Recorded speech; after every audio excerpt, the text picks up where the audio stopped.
Click করুন অ্যাপের bell আইকনে আর সাবস্ক্রাইব করুন এবিপি আনন্দ। সব সময় থাকুন খবরে। হলদিয়া শাসক কোন্দলের মধ্যে এবারে শ্লীলতাহানির অভিযোগ কাঠগড়ায় সদ্য নিযুক্ত তৃণমূলের সহসভাপতি তথা কাউন্সিলর দেবপ্রসাদ মণ্ডল দলের মহিলা কর্মীকে কুরুচিকর মন্তব্য, অশ্লীল মেসেজ। থানায় অভিযোগ দায় তৃণমূলের মহিলা কর্মী দেবপ্রসাদের গ্রেফতারির দাবিতে হলদিয়ায় মিছিল। তৃণমূলের জেলা মুখপাত্র মধুরিমা মণ্ডলের নেতৃত্বে এই মিছিল। সহসভাপতির পদ থেকে মধুরিমাকে অপসারণ ঘিরে সংঘাত। হলদিয়ায় তৃণমূলের দুই গোষ্ঠীর মধ্যে সংঘাত, চক্রান্ত করে ফাঁসানোর চেষ্টা, অভিযোগ দেবপ্রসাদের। এই পুরো বিষয় নিয়ে অভিযোগকারিনী এবং তারই সঙ্গে তৃণমূলের জেলার মুখপাত্র মধুরিমা মণ্ডল তিনি কি বললেন শোনাবো।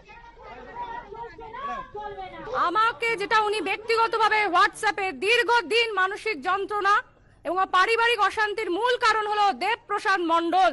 আমরা যাকে ঈশ্বর মনে করি, হলদিয়ার মানুষ শুভেন্দু অধিকারীকে দেখে 2012 আমি প্রার্থী হই।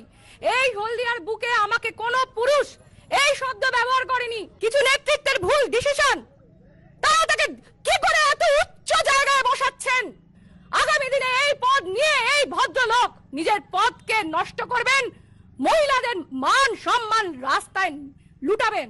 দিনের পর দিন প্রাক্তন চেয়ারম্যান দেবপ্রসাদ মণ্ডল উনাকে কুরুচিপূর্ণ যেসব মেসেজগুলো পাঠান, তাতে উনি বলেছেন যে আমি দীর্ঘদিন, আমি আজকের কয়েক বছর ধরে এরকম করে যাচ্ছেন।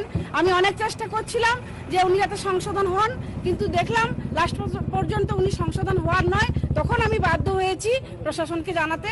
উনি জিডি করেছেন এবং আজকে তার প্রতিবাদে আমরা সমস্ত মহিলারা এখানে সমস্ত মহিলা কাউন্সিলর সহ আমাদের সমস্ত মহিলারা আজকে রাস্তায় নেমেছি। একজন মহিলাকে অসম্মান করা মানে আমরা মনে করি সমস্ত মহিলার এটা অসম্মান হচ্ছে। আগামী দিনে যাতে এই অসম্মানগুলো না হয় তার জন্য আমাদের রাস্তায় আজকে নামা।